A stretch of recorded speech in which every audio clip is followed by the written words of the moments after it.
This episode was sponsored by Santos Threads. Make sure to visit Santos-Threads for the latest and greatest in men's and women's Latino hip-hop inspired streetwear apparel.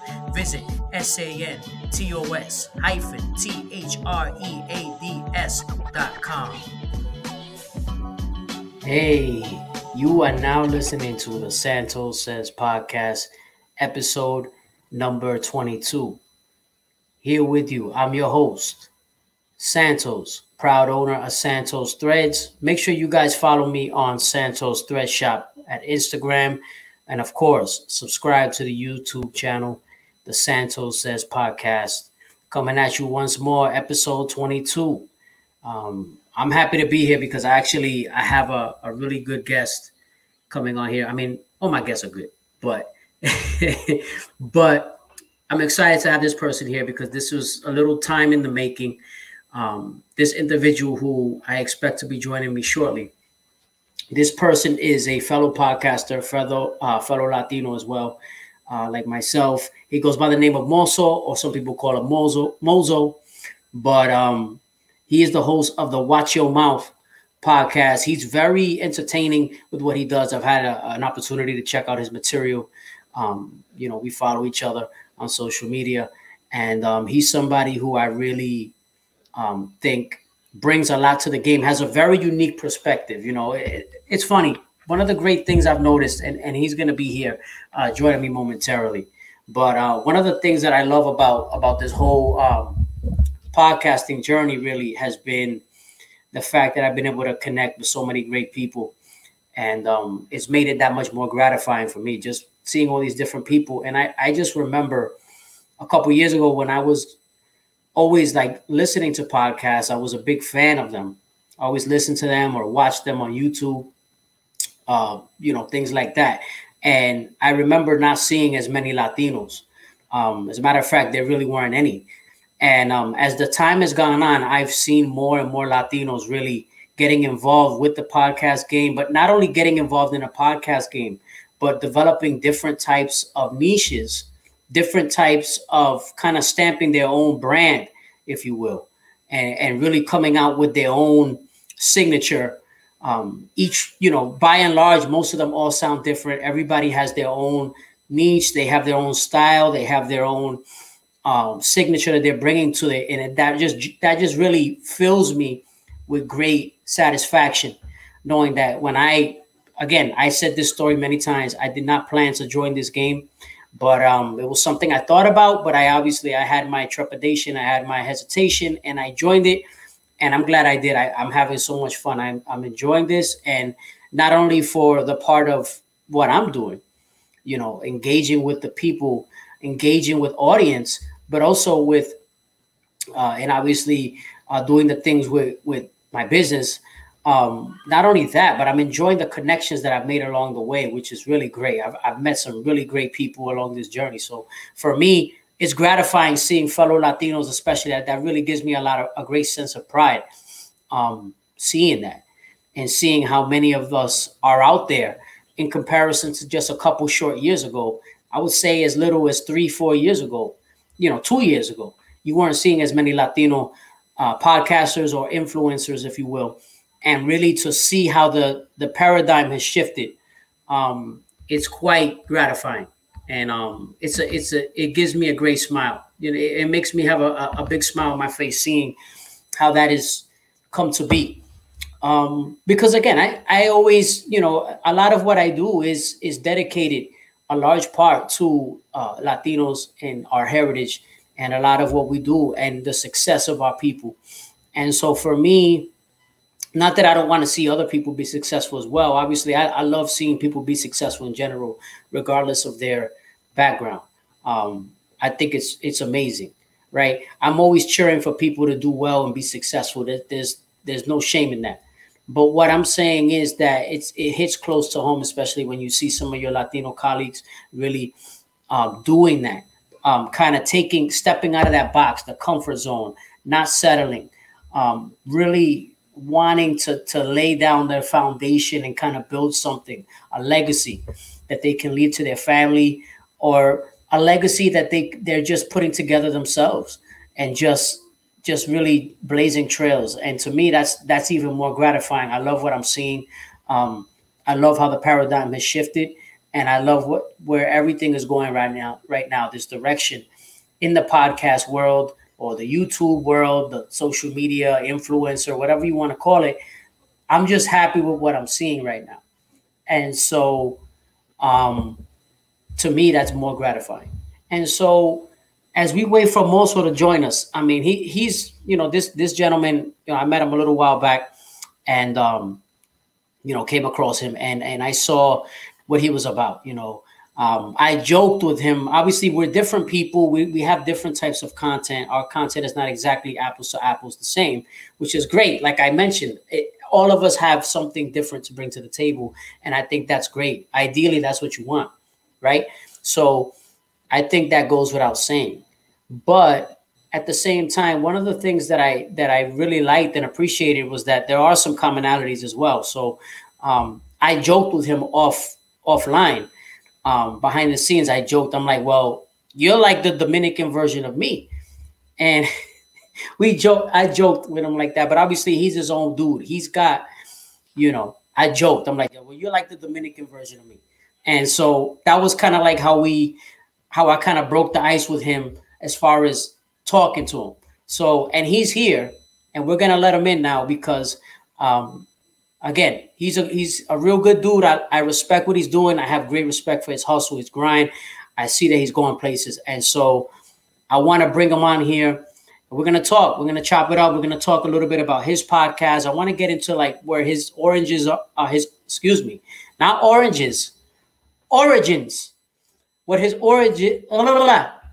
origins are. Excuse me. I can't speak English anymore.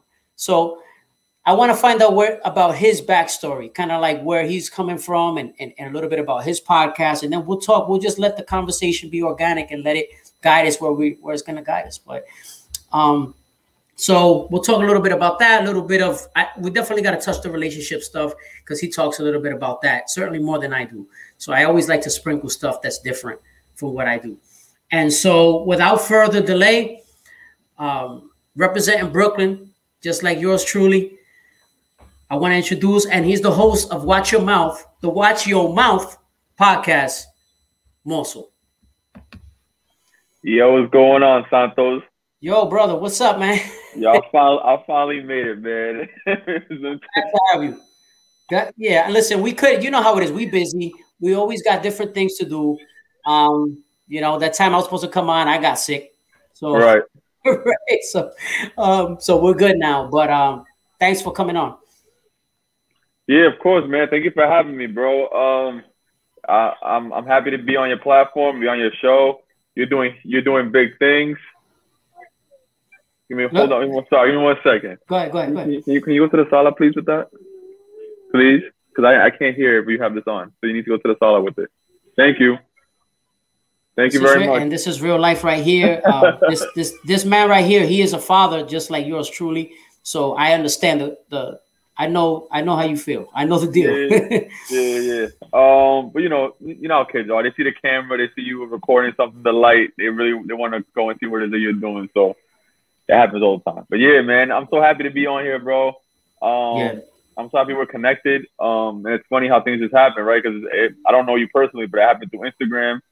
And I feel like we've connected, but it's a relationship that's gonna grow and just get bigger and better. You know what I'm saying?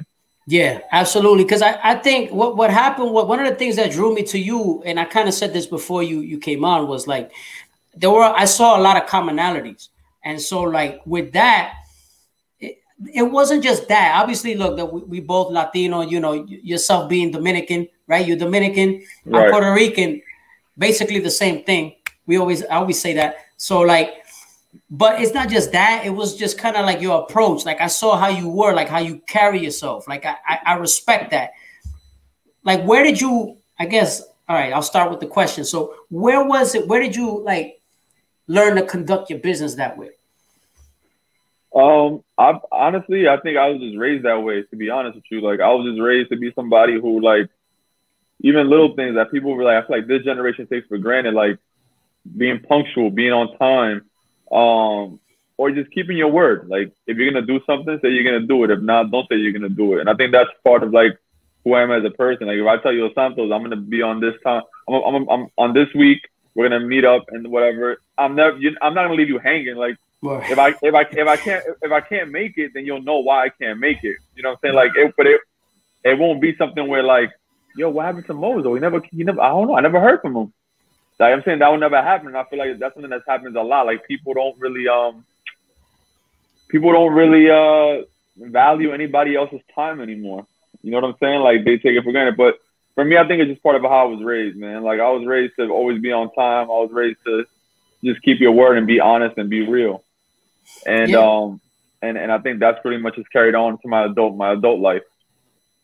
Yeah, man. Like you're 100% right, because it's one of those things that I've noticed, and I'm sure you could vouch for this as well. Because like, as I've made connections, and let's be clear, I like to focus on the positive. Like, most have been positive. Most of my connections have been super positive, great people, professional, everything. But people think that just because you're not working in an office job and you're not like, you know, you're like a stockbroker or something like that, doesn't mean you got to be professional all the time. You always got to be a professional, because you don't know who you're going to come across, right? So in this podcast game, right, what we're doing, you got to be a pro. So like, if you can't make it, you got to tell somebody ahead of time, I can't make it, or I'm late, or right, something came up. Right. I 100% agree. And that's part of what carries you as a person. Like, you know what I'm saying? Like, it doesn't matter what that's another thing that when it comes to podcasting, like, a lot of people look at people's numbers and what they do. Like, I don't look at people like that. I look at your character, who you are. You can have one person, one listener, one follower, but if you're a real person, I don't mind being on the show. I don't mind collaborating with you. I don't mind working with somebody like that. You know what I'm saying? But a lot of people just focus on the numbers, and it could be like a person that's not a really good, like, doesn't have good character, or doesn't carry themselves the right way, right? And like, I don't want to deal with anybody that I don't care how many characters you have. I don't want to deal with you. Right. Yeah. 100%. You're right. And I think also we get consumed, especially, you know, social media, podcasting, influencers, right? Everything we're consumed with numbers. Everything is numbers. Right. Everything is numbers. And so that could be a major burden, because people look at you straight up. Like, I'm sure it's happened to you too. Like, I've had people who I've reached out to, and they don't pay me they won't pay me mine, because they look at me like, well, you don't got numbers like that. So that's true. Yeah, I agree. You know, so anyway, I digress on that, because that gets me crazy, because I feel like, damn, like, people, it gets me pissed off, because it's like, you know, you define by it. Like, I get it, but it's like they define you by that, and it's like, it's not really fair. But my other part of my brain says, all right, I'll see you. When I see you, you better pray that I don't get to that level, because when I see you, I'm gonna see you. I'm gonna see you, right? You better hope, and you better pray that when you ask me, I say yes. So, right? So I'm gonna see you at the top. I tell everybody, you want to reject me? I'm gonna see you when I get there. I'm taking notes. I remember faces and Instagram handles. Believe me.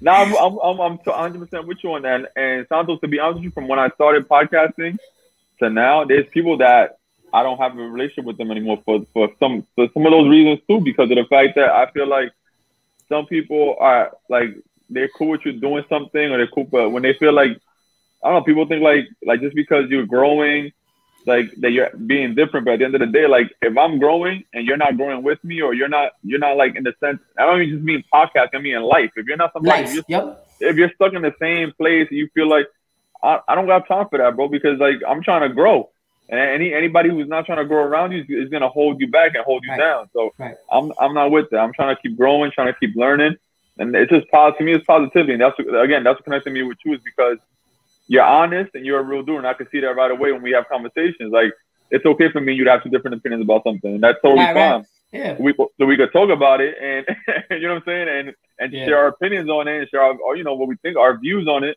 and that's it. Like, you don't have to be nothing crazy. You know what I'm saying? Like, well, everybody we live in a world where everybody, like, you don't agree with something, it's like, it's the end of the world, bro. Like, I don't understand. Right. They can't, they don't have the respect to say, okay, like, there's no respect to having a difference in opinion. Like, it's either, and it's like that, not to get into politics, but it's like that in that world too, right? Like, if you don't agree with, if you're the left, if you're the right, you don't agree with what, that's it. Polarization. It's too extreme. It's like there's no in between. It's like you can't care about this and this. You can only care about that one thing, and that's it. You can't care about the other thing. You can't care about everything. Like it's really crazy, bro. It's really crazy. It's crazy. And so talking about you, right? Like I want to know about like when you start. Like when did you start? When did you start Watch Your Mouth? Right? I like the name. The name is cool. Right? When just two parts, right? When did you start it, and where'd you get that? Like where'd you come up with the concept? Tell us about it. So I started Watch Your Mouth. The podcast, I started it September 2020. Okay. September 2020, I started it. I've been wanting to do a podcast for a long time, Santos, for a long time. And I guess the pandemic and everything, being home, I was like, you know what? I'm gonna do it. I'm gonna go for it. I'm gonna talk about what I'm gonna talk about. And you know, like the earlier episodes, and I still do that to this day, is really talking about my life. It's just talking about my experiences, things I've gone through as a man, from a man's point of view. That's the thing too. I'm always talking from a man's point of view, because I can only speak from my point of view. I can't speak from, even as a man, I can't speak from your point of view, because you're your own person. You live your own life. Right. You know as an individual man, from your in your shoes. Right, in my shoes.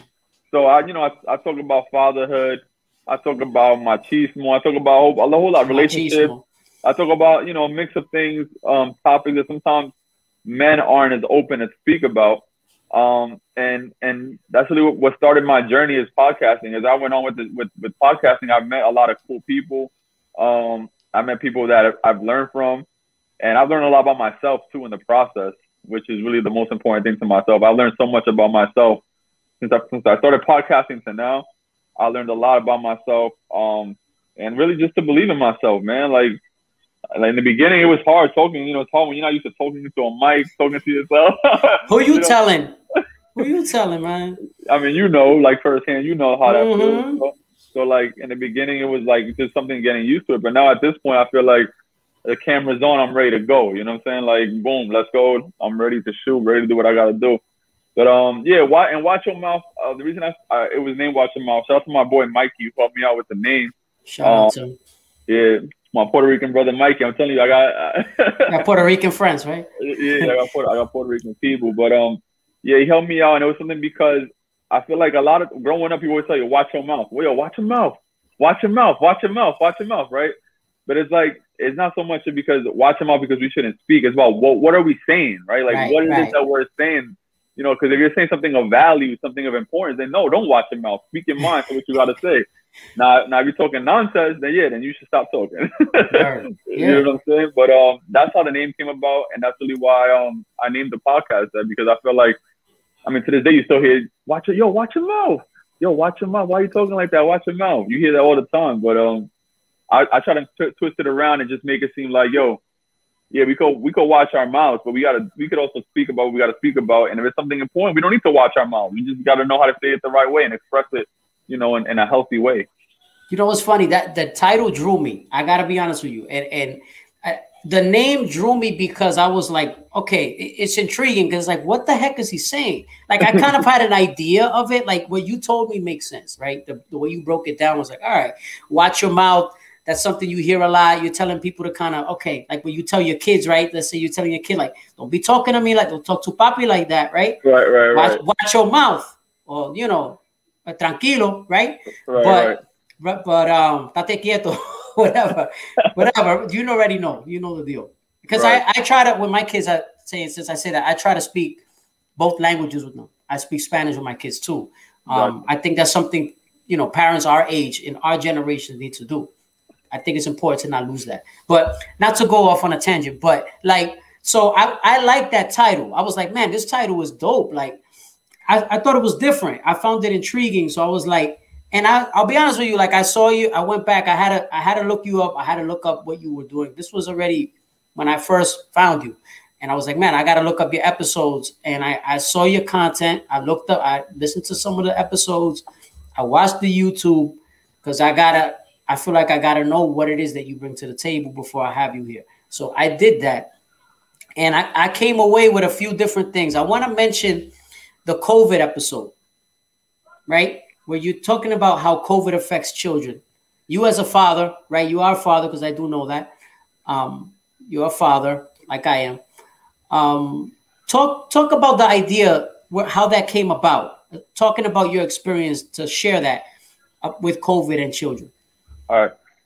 Yeah. So part of the reason why I did that episode, and it's still a conversation that I have all the time, is because I feel like when people talk about COVID and everything else, like so much politics are involved into it that people don't realize. Like the youth is being affected the most out of this. Yeah. The youth is being affected the most. And they may not be getting sick, they may not be getting whatever the case may be, but they're being affected in the way they live their lives. They're not living normal lives. My daughter being 4 years old, having to wear a mask in pre-K the whole entire day. That's not how, you know what I'm saying? That's not how it should be. Right. That's not how it should be. And that's also something where like she may not feel comfortable about it. Like she's still like, we have to let kids express themselves how they feel about things. You know, like, so my son loves going to school. Like he loves being around his friends and stuff. He spent like a year and a half away from his friends, away from school. So like, as much as a cool dad, I think, sorry, as much as a cool dad I think I am, I can't replace his fellow 9 and 10-year-old kids that he goes to school with. You know what I'm saying? Like I can't replace that. Like we can't compete. Right. I could be the coolest dad in the world. It's not gonna compare to like him being with his kids his own age and, you know, like them having those kind of conversations. So I felt like it was important for my son to express himself on that platform to speak about how COVID has affected him. You know, when it comes to school, when it comes to life, when it comes to everything else. And my goal in me doing that, the whole goal of that was like to maybe other parents could watch the episode that have kids, and maybe they can have a conversation with their kids about it. Not record it or nothing like that, but just have a conversation with their kids and be like, hey, how do you feel? Like, how do you feel about everything that's going on? You know, like, how do you feel about not having them going to school? How do you feel about this whole COVID thing? How do you feel about that? You know, like just a straight up conversation with your kid, depending on their age, of course. So you need to have age appropriate conversation with your kid, right? Like I'm not gonna speak to my 10-year-old the way I speak to my 4-year-old because it's two different levels of understanding. But like that was the whole purpose of that, was to really show adults, not just parents, but adults, period. Like the youth, they have a voice, and it's important that they express how they feel, and that we as adults also listen to what they're saying and understand what they're saying, because that will help us guide them and lead them to where, you know, to how they want to be. And then, you know, like that's the only way to do is by listening to them and understanding where they're coming from. You know, so from that episode, I learned a lot. Like I learned all the things that my son missed from school. I learned all the things that he was missing out on and stuff like that. That I knew I kind of had an idea, but like hearing it from him is different. It's a whole different conversation. So that's really why I did that episode, you know, and a lot of things came out of that episode. He was featured like in a city organization, like featured him as COVID Chronicles. Like he did a whole COVID Chronicles thing on that. Amazing. That's also on my Instagram page, you know, and he was featured on that, and he was able to talk about how he's learning. You want to sleep? All right, good night. Good night. You want to sleep? All right, good night. Love you guys. Good night. There you go. That's it. Parenting in action right there. All right. Go ahead. But that's the reason why I really did. I really thought about doing that episode. Because I've worked with youth for a lot of my life. You know, whether it be in schools or in detention centers, I have a lot of experience working with youth, and I think it's important for the youth to have a voice and to be able to express how they feel. You know, that was amazing, and you know, being a father myself, that really, you know, that story touched me, just watching that and seeing how that played out, and you know what he was feeling, right? And like that resonated with me, because it made me also think of what you said. Like you have your youngest, your daughter, going to pre-K with a mask. I know, you know, I drop my kids off at school in the morning, pick them up in the afternoon a lot of times as well. Because I work remote as well, so I'm able to have that flexibility. But and so seeing that play out, just it breaks my heart, man. Like, because it makes me think of when we were kids, and we're like, could you imagine having to live through that? Like, that's what I'm saying. Like, and it's sad because like for my daughter, right, for my 4-year-old, that's what school is right now. Like because that's her first experience of school. So to her, that's almost like normal. Like she tells me, I have to put my mask on. Like he reminds me, I have to put my mask on before she goes in. For my son, he's tired of it, because now, you know, he already went to school. He's in 6th grade right now. So he's like, yo, I'm tired of when he's like, I'm tired of wearing this mask. Like, it's annoying. You know, like, yeah. Different perspective. I say he's old enough to say, all right, I'm done with this shit already. Right? right. Like, cut the shit. Right. Like, he's like, yo, I'm ready to take this off. Like, it's so annoying the whole entire day breathing in this mask. You know, like, it's just weird. Like, like right now, me and you are talking to each other, right? And it feels good to be able to see somebody's face while you're speaking to them, right? Like, instead of just seeing half of somebody's face covered up. You know what I'm saying? Like, it sucks. It sucks. I'm sick of it, bro. I'm sick of it. And I hate, look, I ain't going to go into listen, let's just say that there's some shit going on. That's all I'm going to say. We don't know what the shit is, but there's some stuff happening, right? So until they're finished with everything that they're doing, this is what it is. Nah, yeah, you're right. You know, everything is not on the up and up. That's all I could say. I don't want to go any further than that when it comes to that because it's a very delicate topic. But to me, it's just sad that that's what it's come to. That's I guess what we can all agree on is that it's sad, right? Whether you're pro-mask, pro-vaccine, no mask, no vaccine, whatever it is, we can all agree it's been a crappy time and nobody wants to wear masks anymore. I totally agree with that, man. Yeah, I don't want to get into it either, but that's definitely right. That's definitely what I agree on that. Yeah. Bro, listen, and so I wanted to talk about how, because in the beginning of my introduction, I mentioned how like it was great to see how like seeing you and other fellow Latino podcasters, like, you know, I know you probably listen to podcasts for a long time, right? For a while.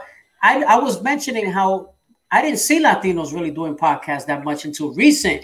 And I felt like it's so refreshing to see that. Like, because I feel like us more than anybody else, and this is not a slight on anybody, but like I feel like we have such different perspective. Like we can go in so many directions, and all of our podcasts are so different. That's what I feel because I've noticed that. Like we're all so different. What do you think about that? Yeah, I think it's a beautiful thing what's happening in our community as far as podcasting and media because like. There's so many layers to who we are, right? Like to our stories. Like me and you, even though we're Dominican, Puerto Rican, which are very close, very similar, right? Even if we were to tell our stories, there would be similarities and there'd be differences. Yeah, of course. You know what I'm saying? And there'll be things where somebody might listen to your story and be like, "Yo, I can relate to that. What he just said resonated with me."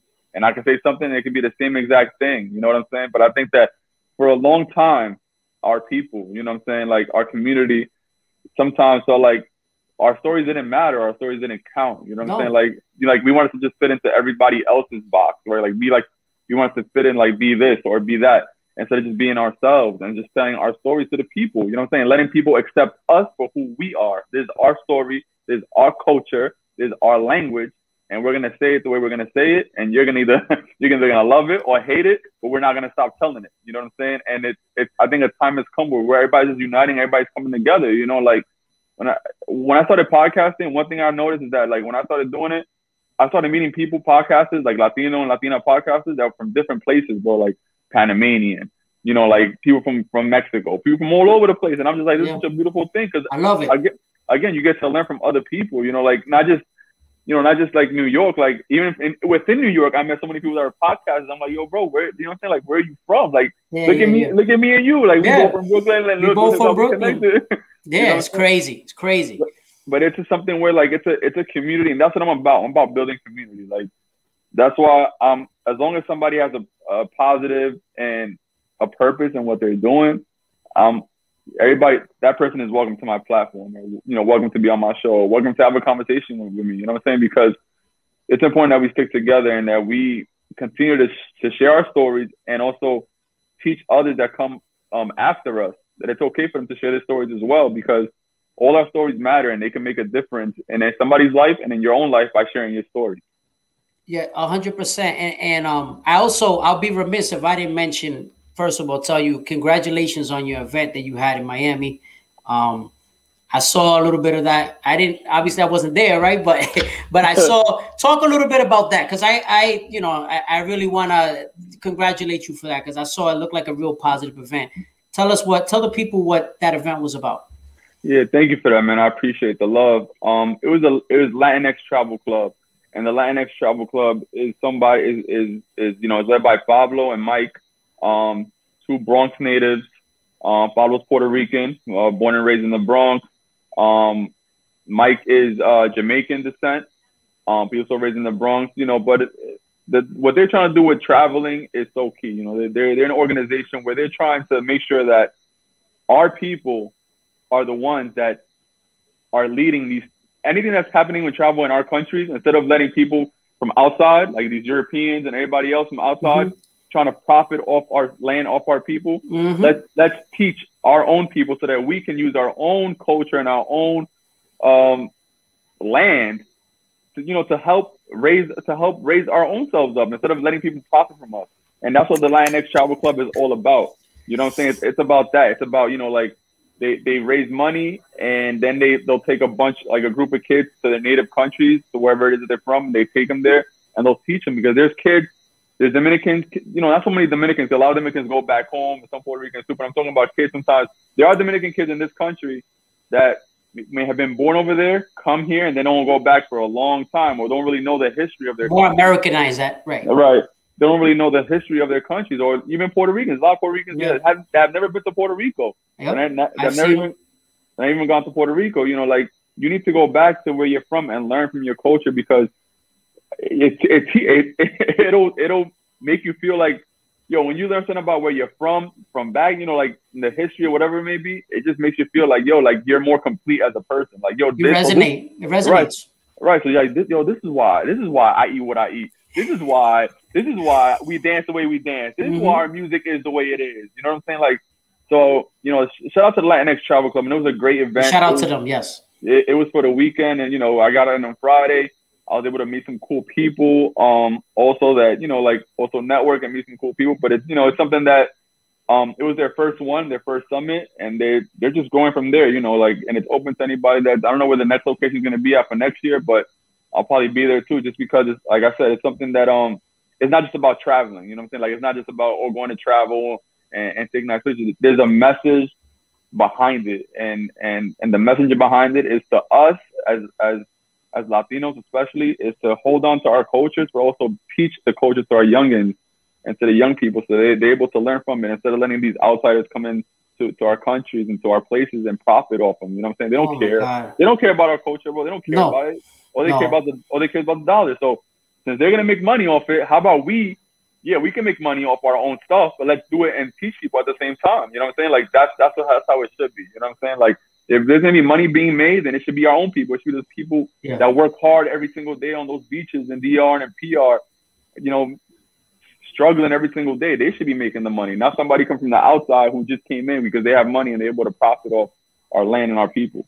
It's disgusting. It's disgusting, and you know, and even on a large level, it happens. It happens in all of our countries, right? In all of our, name it. There's not one Latin American country that is not happening in right now. Not one. Maybe Cuba too, because of politics, but besides that, everybody else, and it's only a matter of time before Starbucks is in Havana. So I stand by that. I stand by that. That's gonna happen. I don't know when, I don't know how. There will be a Starbucks in Havana, Cuba. Mark my words, it's gonna happen. So it will, because that's how it works. It's like freedom has a price. You know, like, it's so true. So sorry to go back to Latinx Travel Club. These are two guys that I met on Instagram, but when they saw they saw my podcast, they saw my show, and they loved what I was doing with it.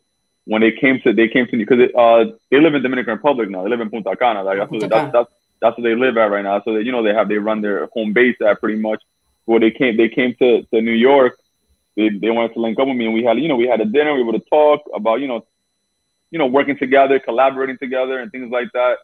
But they're real cats. You know, they're real dudes, and again, they have a mission and a purpose behind what they're doing. So shout out to them for real, because doing an event like that for a weekend, bro, not easy. It's not easy to do. You know what I'm saying? It's not easy to pull off, not easy to do. And it was nothing but positive and love, and the energy that was in that for that weekend, it was nothing but just positivity and love in that weekend. Like, I left that weekend learning so much about different things that I didn't even know what's going on within our own people that's happening. You know what I'm saying? I'm just like, damn, all this is happening. This is huge. Like, this is amazing. Like, we're really, like, growing right now. It's crazy.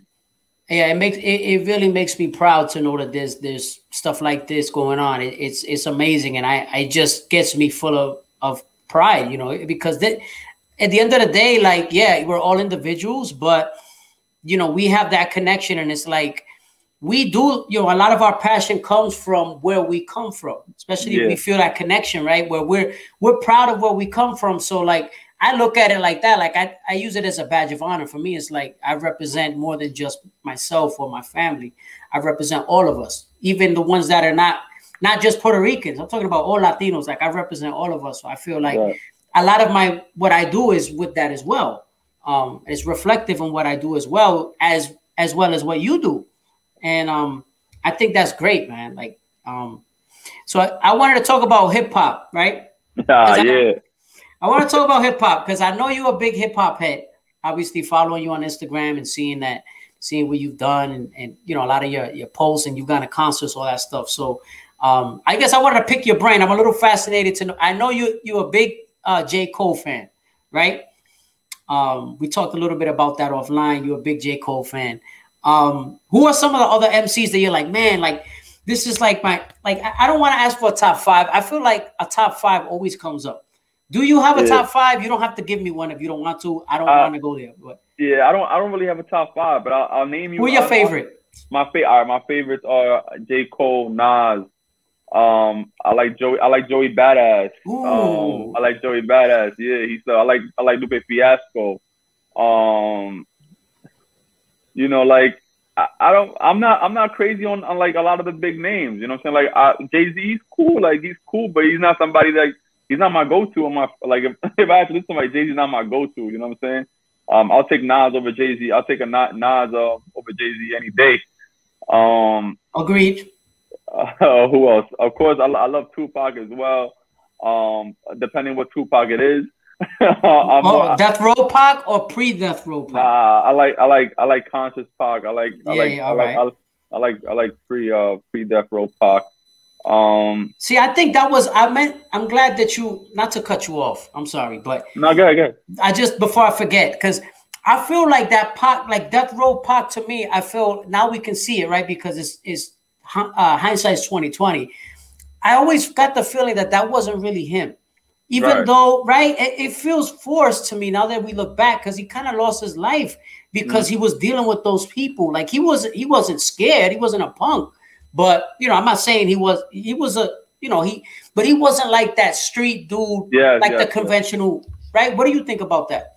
Yeah, I think Tupac was street smart because of his upbringing, right? Because of how everything he went through in his life. But there's a difference between you understanding the streets and then you being a gangster, right? It's two different things. That's two different things. So I feel like pre-Death Row, he was somebody who was street with knowledge and spitting about the streets and the knowledge and everything that he learned about the streets. But then I feel like that Death Row was like, he was like, at this point, he was like he was trying to be a gangster in a way, you know what I'm saying? Like a gangster.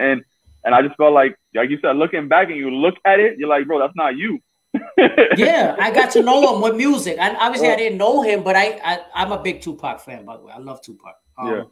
But I'm saying, like, and I like the Death Row Pac too, to a certain extent, but I felt like it was a little bit forced. Even despite that, he still made good music. But I'm just saying, like, it bums me out to know, okay, he was a wild dude. He wilded out, and a lot of the stuff was exacerbated by who he was around.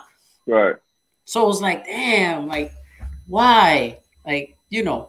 Yeah, I definitely agree. And not to say that he wasn't like that he was scared or anything, like, because he was not scared. No, not at all. That wasn't what I'm saying. Yeah, right. He wasn't scared at all of anything. Like Tupac was fearless. You know what I'm saying? That was part of him growing up. He wasn't scared of anything. He was a tough guy. He was a tough guy. And he wasn't scared to speak his mind, which is the most beautiful. That's the strongest, you know, strength, is being able to speak your mind and do it without anybody, not caring what anybody thinks. You know, he's able to do it. But I also feel like a lot of his energy went into a lot of negativity after that. You know, a lot of the energy and understandably everything that was happened after that, like a lot of it went into that. And the people that were behind him while he was doing it were just like lighting it up, like making it worse. You know what I'm saying? Like, not like saying, yo, move on from that, whatever the case may be. Instead, it was just like, yeah, keep going. And look what ended up happening. You know what I'm saying? Like, that's how I see it. I feel like that's what, that, you know, people talk about, I feel like when you follow negativity, you go through a negative path, it comes back to bite you in the ass, man. Like, you know what I'm saying? Like, so it's like, it's good to just stay away from that negativity or just negative things because there's nothing good and negative, man.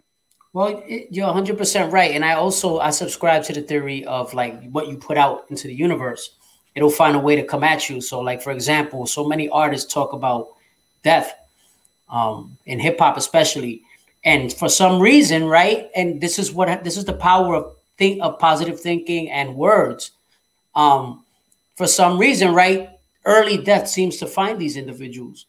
And it's because they're calling it. It's because they're putting that into their music so much that it's like, well, I feel like the universe hears that, and it's kind of unfortunate that that's the case. Yeah, I mean, look at Biggie. Look at the name of his album. Ready to Die. Ready to Die. Like you know what I'm saying? Life after death. Like everything. Like I don't know, man. Like this is me, bro. But like I understand death, but I ain't having no episode about death. Right. or about me dying. You know what I'm saying? Like they can lie for the morgue. Right. Like I'm not doing that, bro. Like you know what I'm saying? Like because I'm the kind of person, bro. I'm not big on like. I don't really talk about death like that, man. No, we like, talk about life. We celebrate life. I agree with you. You know what I'm saying? We talk about life, and even when I talk about somebody who passes, I have an episode on my podcast about my grandmother who passed away. Who passed away a few months ago due to COVID, and even then in the episode I got very emotional, but I was just pretty much talking about her life and how she affected me and like all what she did for me. You know what I'm saying? Like I didn't want it to be an episode. I'm like just talking about, damn, I'm so sad. I'm sorry to hear that. By the way, no, go ahead. Thank you. I appreciate that. My condolences. Thank you. But yeah, like you said, let's talk about life. Let's talk about, you know, and it's okay. I talk about sometimes going through stuff as well, but like you gotta be able to find a balance. And I just feel like you said, a lot of times there's a lot of too much negativity, too much about death, too much about everything like that. Like, bro, chill. Chill. Yo, it don't gotta be like that. They don't gotta be like that, man. So, who are some of the other MCs? Because I know go ahead. Right. Of course, you know I love Biggie as well, man. I love Big Pun. I'm trying to think now.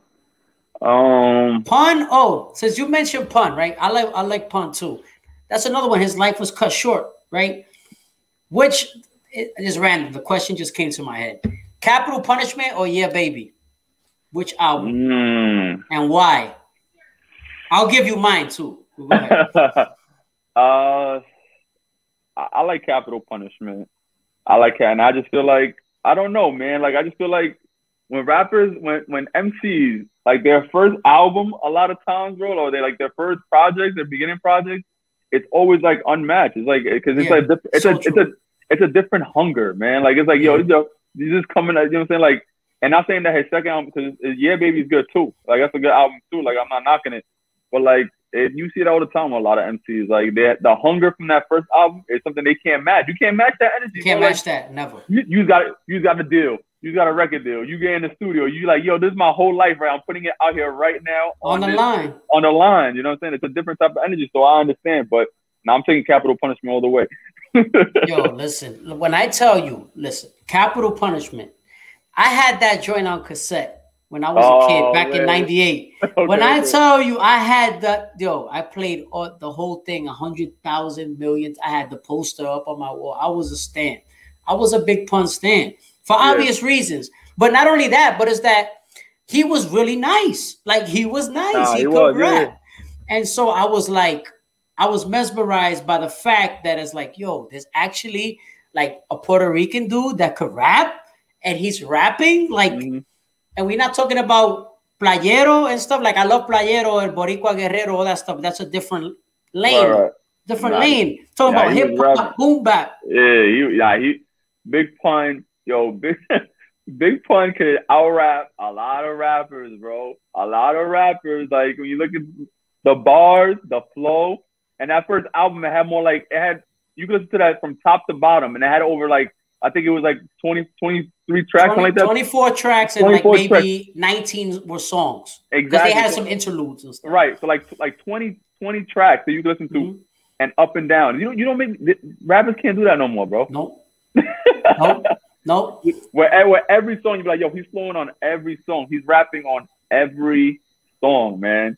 You know what I'm saying? Yeah. And what Big Pun was doing, like you said, was he was ahead of his game too, because when he was a Puerto Rican rapper at a time where like Latinos weren't getting no respect when it came to hip hop. None. There was no respect. No. You know what I'm saying? Like, and to be honest, like even now to this day in 2021, Latinos still don't get a lot of respect when it comes to hip hop. You know what I'm saying? I was gonna ask you that. Go ahead, break it down. Go. I just feel like Latinos don't get enough respect when it comes to hip hop. Like it's like, oh, if you're a Latino rapper, then you either bilingual or you're doing reggaeton. Like it put you in a box. Like you can't just spit. Big Pun was spitting. Like he was spitting bars. He was rapping. You know what I'm saying? Like he wasn't singing. He wasn't doing no reggaeton, no Daddy Yankee type song. No disrespect to Daddy Yankee. He's a legend. He's a legend as well. But that's a whole different thing. You know? He wasn't Menudo. He wasn't doing no Menudo, Ricky Martin or something. Right. He was from New York. You know what I'm saying? He's Puerto from New York, but he was talking street and he was telling his life story, sharing his story, and he was just a Puerto Rican dude doing it. You know what I'm saying? And I feel like us Latinos don't get enough respect when it comes to hip hop, bro. Yeah, I agree. I was gonna. That's funny because I had written on my notes because I always keep notes. I was gonna ask you that, like, what it is, right? Like, what is it that? I guess now I'll switch it to like, what is it you think it is? Like, why do you think that is that hip hop, like we don't get enough props? Because really, Latinos have been in it pretty much from the beginning, not necessarily MCing, but on the DJ side, graffiti side, b-boy side, right? Why is it that we don't get that recognition? Or they still look at us like foreigners in the game, despite having been there since the beginning. I think it's because they have us in this box. Like they want to just keep us in this box of like when you think about it, bro. Like if you grew up in New York City, and you grow up around like Big Pun and Biggie could have grew up together and spit bars together. You know what I'm saying? Like so like that the problem is that not everybody's like every part of this country or world is like New York City, where we're so understanding of that, right? Like here it's different. Here it's totally different. Here you can walk around and people respect you. But like in California, for example, bro, they look at me, they hear me speak Spanish, like, you speak Spanish? Right. Yep. Where are you from? Like, I'm Dominican. Oh, you're a Latino? What? You know what I'm saying? It's like mind blow because they're used to just seeing what their definition of Latino is. And these are Latinos.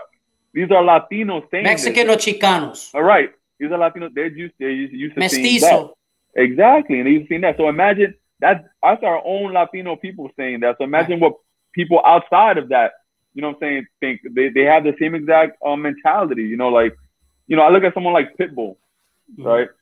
Pitbull had to go pop and make songs to pop off. But when Pitbull first started, he was rapping. Right. Pitbull was rapping, you know what I'm saying? Like, he was really rapping. But then, like, he didn't really become Pitbull, mainstream Pitbull, until he started making, like, the songs with Neo or the Spanish song. I forgot what song he was. I can't remember. Right. I know what you mean. Yeah. All those joints, Neo and yep. Like, he had to do that in order to do that. But, like, he wasn't getting no respect as far as rapping, none. And the MC type. But when he could actually rap, it wasn't like he couldn't rap. He was rapping, like, he could rap. But I think that's what it is, bro. I think with like everything else, they have us in this box. You know what I'm saying? Like, and the box is this, right? Let's say you have Latino Hispanic Heritage Month, right? And people want to say, oh yeah, for Hispanic Heritage Month, we're gonna do this. We're gonna have a day where we get tacos and we put on like sombreros and stuff like that. That's the way people think, bro. Right. They think we're all the same. They think we're all the same. They don't take the time to understand our different cultures, that we're all different. We're not just all the same. You know what I'm saying? Like, we're not all the same. Like, I don't like tacos like that, and I don't wear sombreros. so if I were gonna place, I thought you did, bro. Nah, chill. But if I were gonna place, we're doing Hispanic Heritage Month. Don't tell me. You tell me that I'm looking at you. I'm looking at you sideways, like I'm ready to choke you. Because why are you telling me that? I tell you, I've had people tell me, I swear, and I love everybody, but I've had like non-Hispanic people, non-Latino people say, "Oh my God, I love what is it? I love quesadillas." They tell me, "I love quesadillas." Oh my God, I love salsa and guacamole. And I'm like, if you only knew that we didn't grow up. Listen, we ate avocados with rice. Right. I didn't grow up eating guacamole. Okay. Right. We didn't grow up eating, you know, tortilla chips, which I love all that stuff. I'm not saying I don't, but I didn't grow up eat like mommy didn't make that. Right. Okay, de que salsa. Yeah, we had salsa, pollo guisado. That was the salsa, right? Okay, carne guisada. That's the salsa. That's the salsa. Salsa music. That was the salsa. Music. That was salsa. Right. Nice. But it's so true. But like that's part of. I think it is getting better. Because people are being more open about it and saying how they feel. You know what I'm saying? Like, older generations, they were just happy to be here, bro. Like, they were just happy to be in a place like, yo, to be sometimes in certain spaces, certain places. They were okay with people messing up their names. They were okay with people saying this about their you know, whatever. But now we're in a place where we know where we stand. So if somebody's messing up my name and my name is not being said the right way, I'm correcting your ass and I'm telling you how to say my name the right way because it's my name and it deserves to be said the right way. If you're saying something about that's culturally inappropriate, I'm going to tell you that it's culturally inappropriate. So you understand and you learn that. Not so I'm coming at you, not to start an argument or to fight with you, but just so you can learn. You know what I'm saying? Like, so we can be on the same page and it can be some type of respect because that's what other people do. That's what other cultures do. That's what other races do, right? When you say something wrong about their race or their culture, they're quick to be like, nah, we don't all do that. Nah, we don't do this. We don't do that. So we got to do the same thing for our people and our cultures. You know, we got to stand firm and stand and represent the right way, you know what I'm saying? And use our voice. Not wanting to start a fight or anything, but just, again, in a respectful and in a healthy way, be like, yo, we don't want to do that, bro. You know what I'm saying? Like, you know, certain people from different cultures do that, but in my culture, I eat rice and beans every single day of my life. So if you tell me, yo, we want to do a Dominican day or Puerto Rican day and pass some rice and arroz con gandules with some chuletas, all right, that's cool. You can do that for one day of Hispanic Heritage Month. I can't let that slide. Wait, I can't let that slide. You said Gandules. I can't let that slide. What is it, Guandules?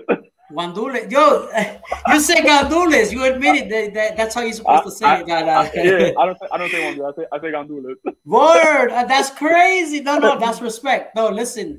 My kids are half Dominican, so you already know what it is. I say because I remember hearing arroz con gandules. There you go. But yeah, like I just feel like we have to stand up and say that. You know what I'm saying? Like, oh, you're gonna have a Hispanic Heritage Month? All right, how about we do this?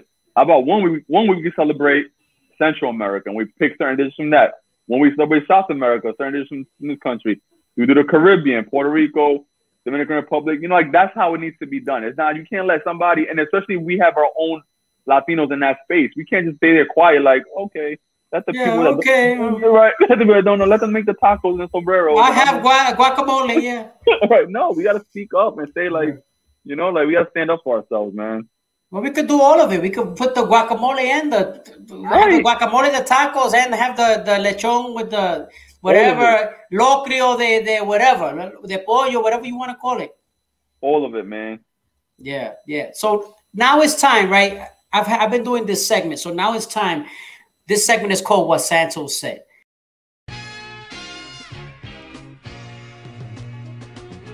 We will go back, revisit an old episode.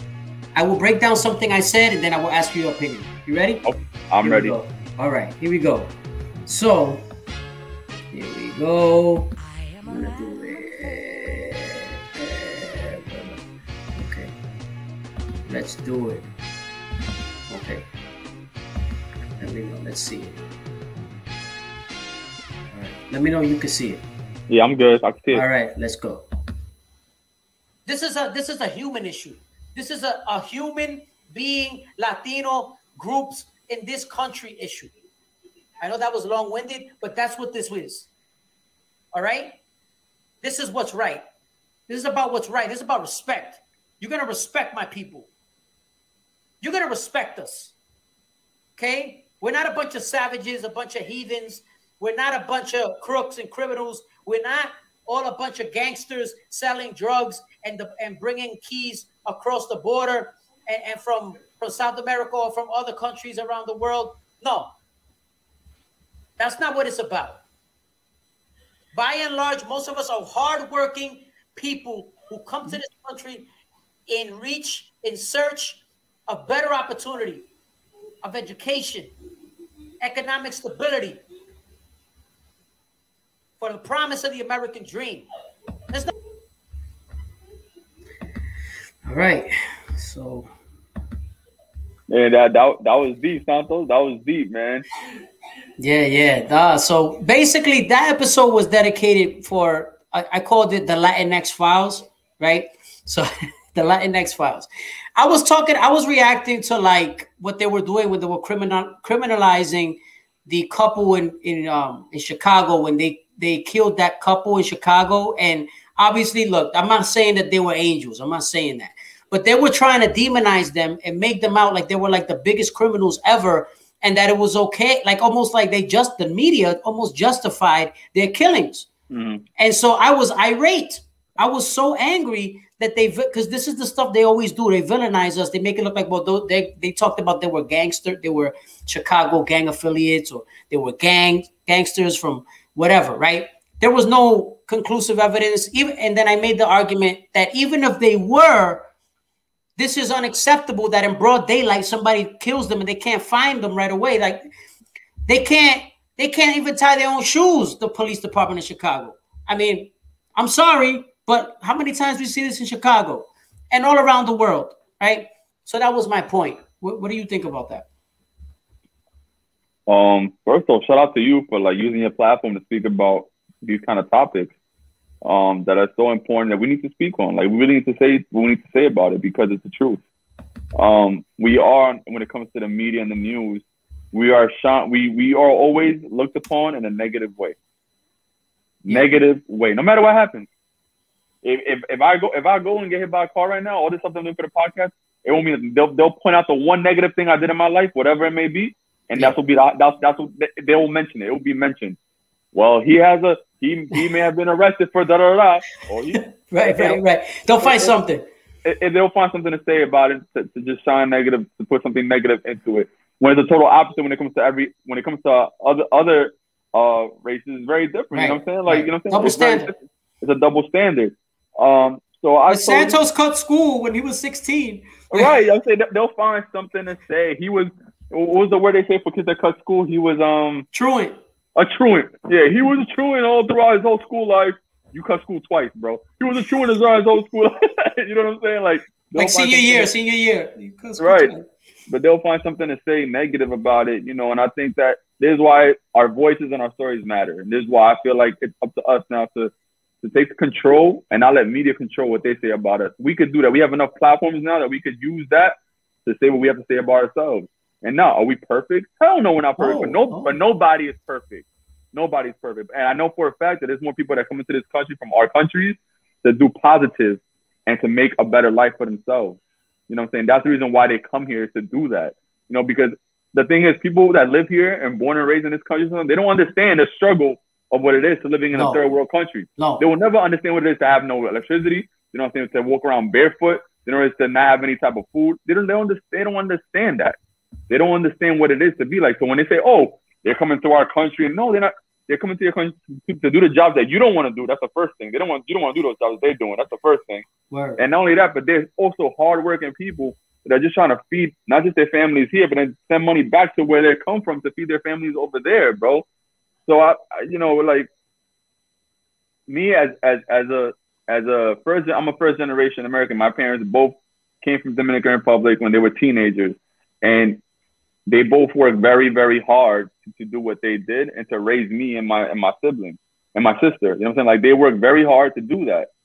So to hear people talk about negative, and the same way I'm saying about that about my mom and my dad, I can say that about almost all my friends that I grew up with that have immigrant parents. That I can't tell you one. I can't think of one right now off the top of my head where I could be like, yo, yeah, he came in and we came here to freaking no. They come here to work hard. They come here to for a better life, because people don't understand that life over there is a struggle. It's a struggle to survive. I remember going back to DR as a kid, and when you're a kid, you don't realize this. You're a kid. I used to go back every summer, but now that I think back as an adult, I was blessed. You know what I'm saying? Like, I was blessed to be able to come back here and go to school here and have clothes, have a different pair of sneakers to wear every single week if I wanted to. When there was kids back home that didn't even have a pair of nothing to wear, bro. They walk around barefoot to go to school. They have one uniform that fits. The shirt don't even fit them. The pants don't even fit them. Nothing fits them. From a couple years ago. Right. You know what I'm saying? So I think it's really up to us, Santos. Like we really need to put our step on the gas and really let people, like I say all the time, tell our stories and let people know that who we are. Like, we are talented.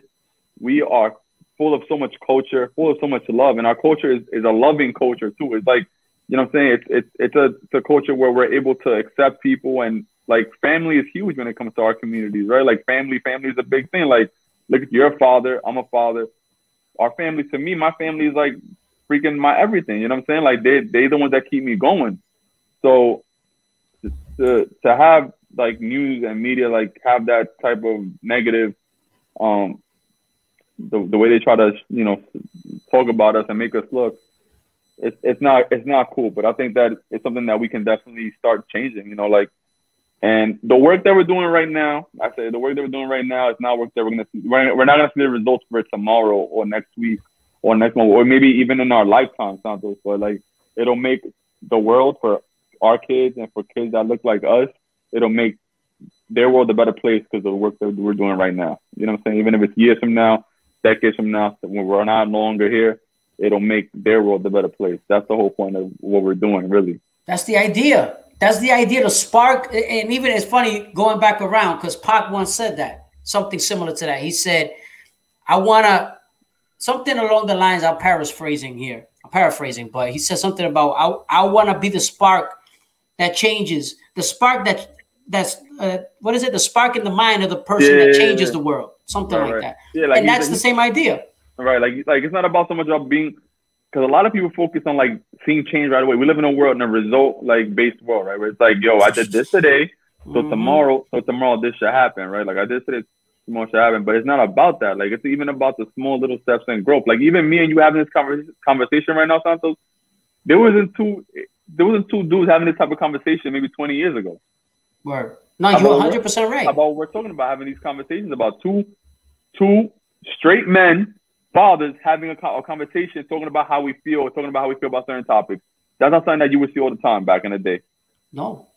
And you're seeing it right now in 2021. So I'm trying to, you know, that's the growth that we've come from. And now who knows, like 20 years from now, how our sons and our daughters be communicating with each other and be able to talk to each other and have, you know, what they will be bringing out to the world because of what they saw us do and because of what we're doing. You know what I'm saying? So like, that clip you just showed me was a very powerful clip.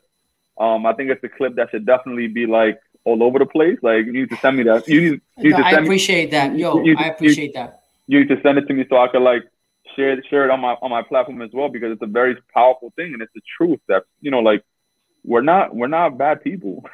So stop talking about it like we're bad people, because we're not. Yeah, no, I appreciate that, man. I figured you would appreciate it. So when I was, you know, putting it together for us to link up, I kind of everything is done with a purposefully. So for me, I figured you'd appreciate it. That's why I pulled it out. But that's why I, you know, pulled up the clip. But yeah, no, I appreciate that. Thank you. I'll share it. I'll share it so you can share it too.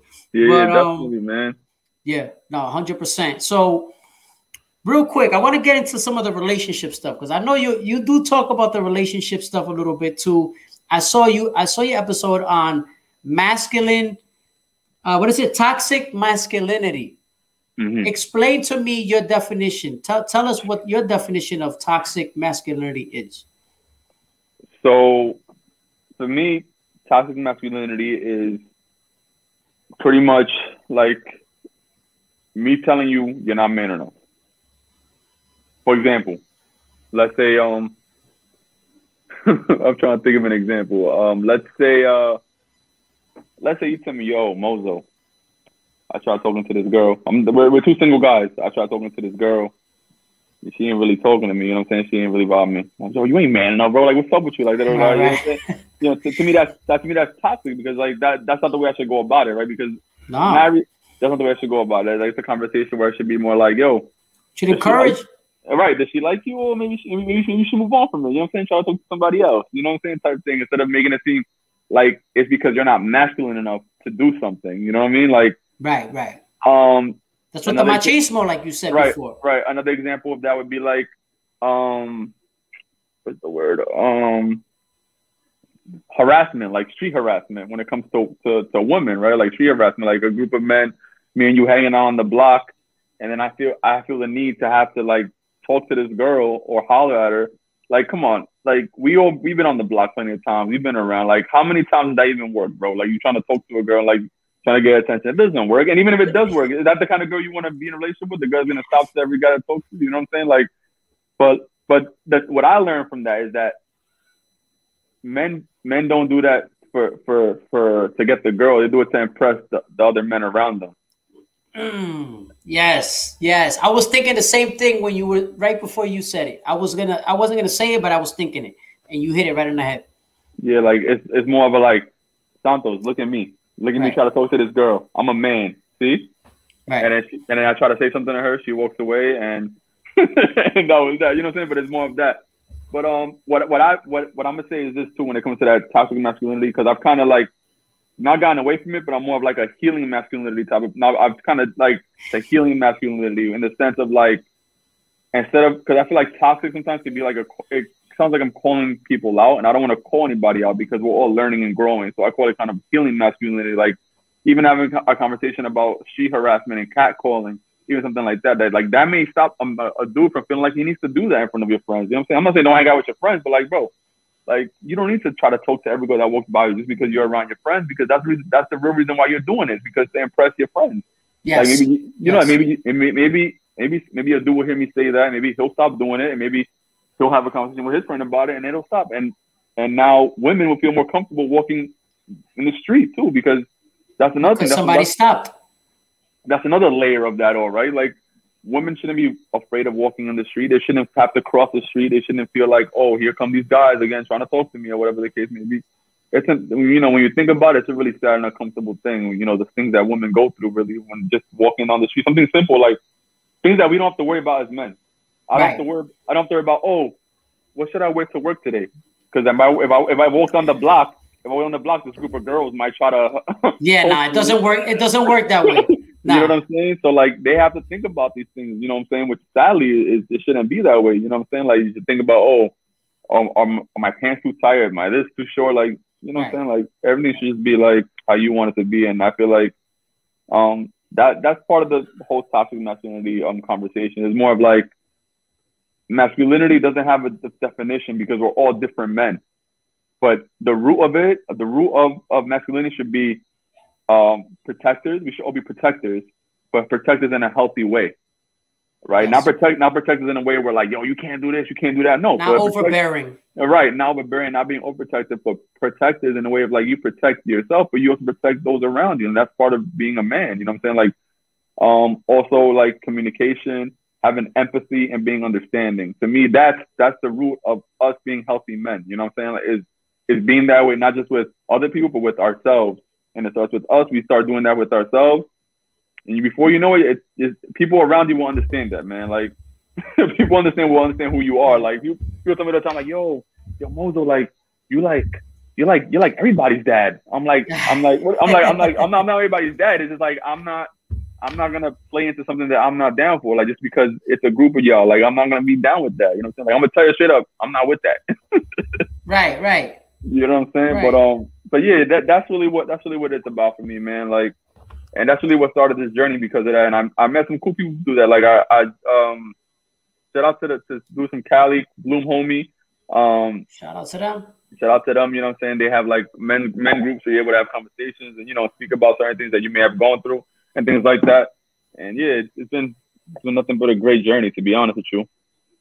That's amazing. And you know, I really feel that that's a great topic, by the way. I really respect that topic. I saw that it was a good episode as well. And I really, you know, I wanted to hear you break it down. So I think that's a great thing. And that's a valid point, especially with all the catcalling and stuff, man. Like, it's so true what you said too, especially like, it doesn't work. Like, hello, forget about the other. I mean, obviously, look, right, you shouldn't be doing it. It's disrespectful. That's the most important part.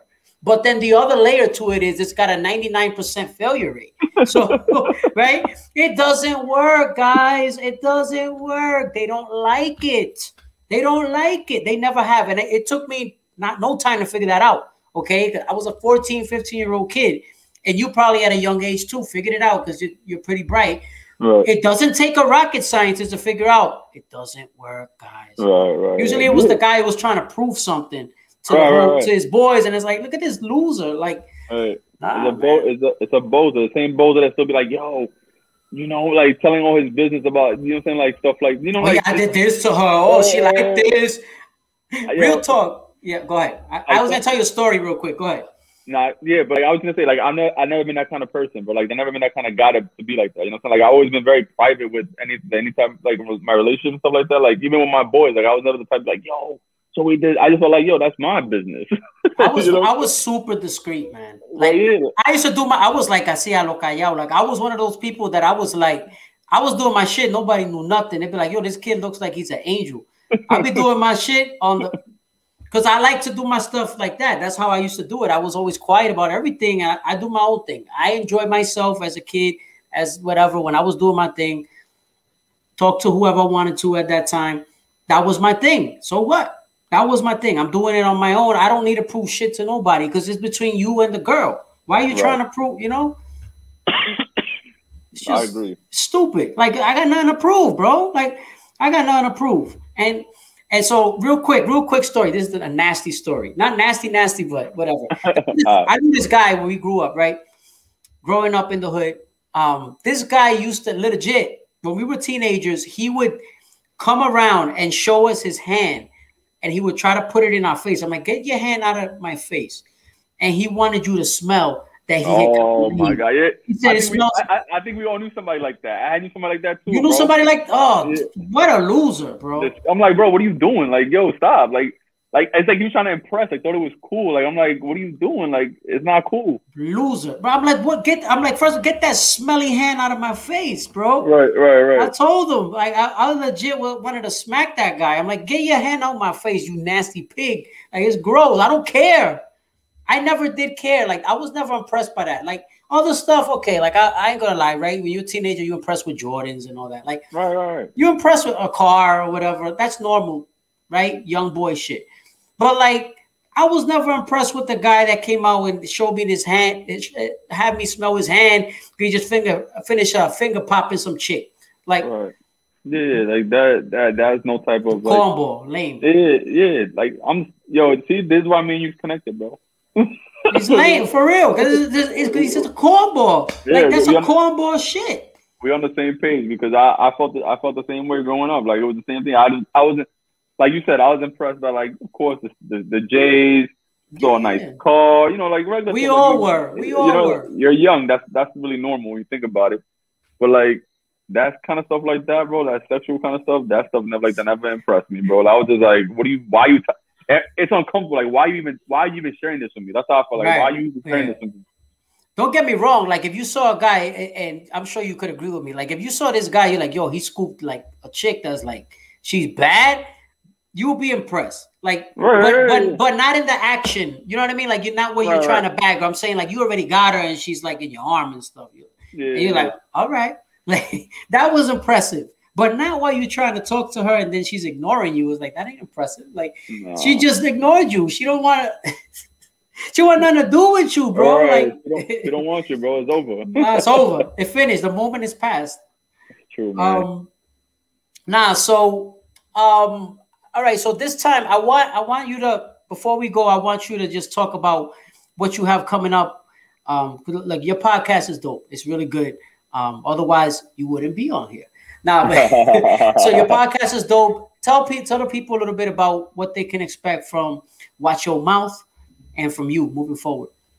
Yeah, man. So my platform and my podcast is all about positivity, honesty, and community.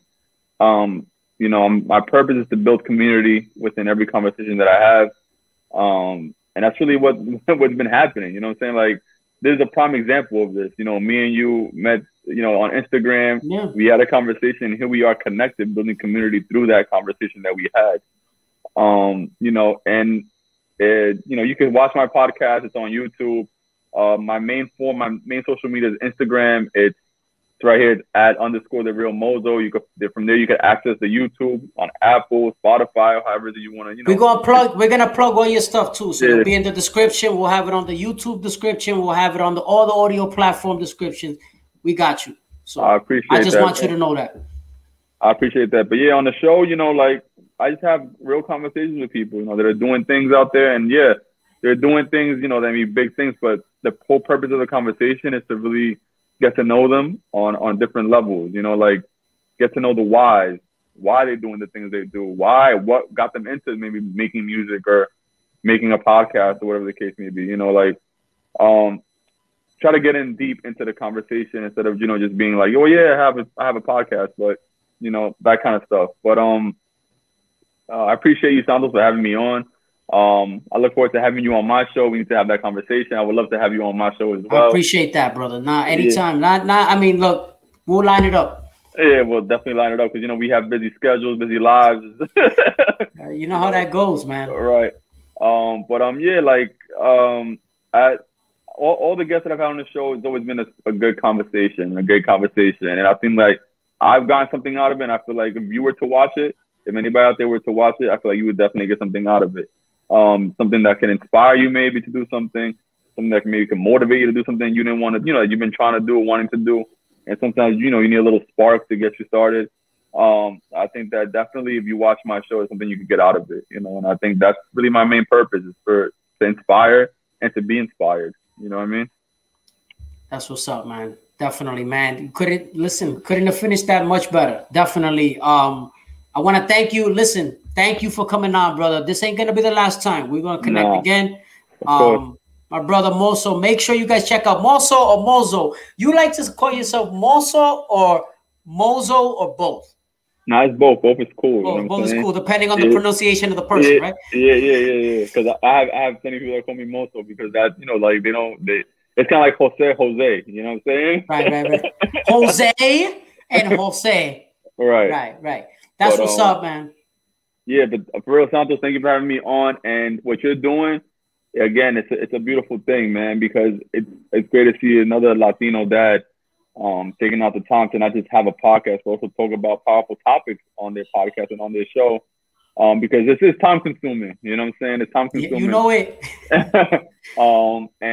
People don't understand that sometimes, and that's fine. But I definitely understand that it is time consuming, and it takes a special kind of person, people, to do something like this, to speak about those topics and take the time to do it, because it's very easy to just sit down and watch Netflix right now and be like, oh, that's what I'm gonna do, and they complain and be like, oh, I didn't do what I wanted to do, but you know what I'm saying? But you're doing it big, bro, and I'm happy we're really connecting, man. Hopefully, we get to meet, like in real life. You know what I'm saying? Like, absolutely. Yeah, that's gonna come on the way as well. We got to do that. We got to match our schedules for that too. Yeah, just link up and just get something to eat.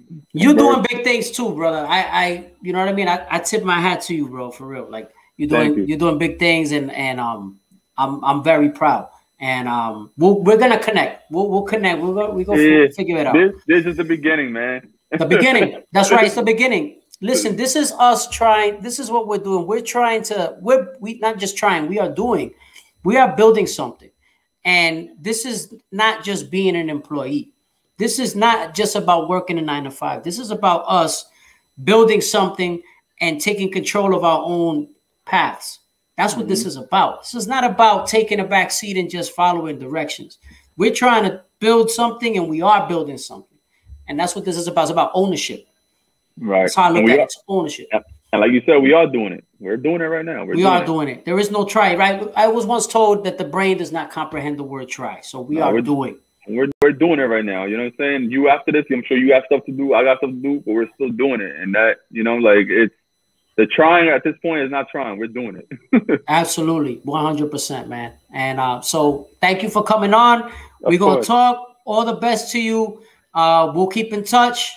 All right. Make sure you guys check out Watch Your Mouth on all the platforms, all the streaming platforms. Check out, subscribe to the YouTube. YouTube is Watch Your Mouth with Mozo too, right? Right. Yes, correct. Watch Your Mouth with Mozo. Watch your mouth, everybody. All right. All right, man. All the best, bro. Peace to you. Santos. Yo, peace. We'll connect, brother. All right. Have a good one. Peace, everybody. All right. Thank you. All right.